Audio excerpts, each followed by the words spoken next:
Tollywood hero Akkineni Nagachaitanya, natural beauty Sai Pallavi జంటగా నటిస్తున్న latest cinema Thandel. Chandu Mondeti దర్శకత్వం వహిస్తున్న ఈ సినిమాని అల్లు అరవింద్ సమర్పణలో గీతా ఆర్ట్స్ బ్యానర్పై యువ నిర్మాత బన్నీ వాసు నిర్మిస్తున్నారు.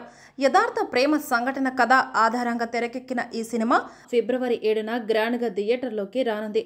రిలీజ్ డేట్ దగ్గర పడుతూ ఉండడంతో మూవీ టీం ప్రమోషన్ జోరు పెంచింది. తాజాగా హైదరాబాద్లో ఫ్రీ రిలీజ్ ఈవెంట్ నిర్వహించారు. ఈ కార్యక్రమానికి ట్రెండ్ చేసిన డైరెక్టర్ సందీప్ రెడ్డి వంగ ముఖ్య అతిథిగా విచ్చేశారు. ఈ కార్యక్రమంలో నాగచైతన్య తన భార్య శోభిత ధూళిపాల గురించి ఇంట్రెస్టింగ్ కామెంట్ చేశారు. చేతు మాట్లాడుతూ, ఇంట్లో శోభితను బుజ్జి తల్లి అని పిలుస్తాను, ఈ సినిమాలో హీరోయిన్ కూడా అలాగే పిలుస్తూ ఉంటా అని చెప్పుకొచ్చారు. ప్రస్తుతం చేతు చేసిన కామెంట్లు సోషల్ మీడియాలో వైరల్ అవుతున్నాయి. సమంతాతో విడాకుల తర్వాత నాగచైతన్య స్టార్ హీరోయిన్గా ఉన్న శోభిత ధూళిపాలతో 3 ఏళ్ల పాటు డేటింగ్ చేసి ప్రేమలో మునిగి ఆ తర్వాత పెళ్లి చేసుకున్న సంగతి తెలిసిందే. ఈ నేపథ్యంలోనే గత ఏడాది చివరిలో డిసెంబర్ 4న అన్నపూర్ణ స్టూడియోలో 3 ముళ్ల బంధంతో ఒకటయ్యారు. ఈ మ్యారేజ్ తర్వాత చైతన్య సినిమాలు చేస్తుంటే శోభిత మాత్రం సోషల్ మీడియాలో నిత్యం లేటెస్ట్ ఫోటోలతో అభిమానులకు దగ్గరవుతుంది.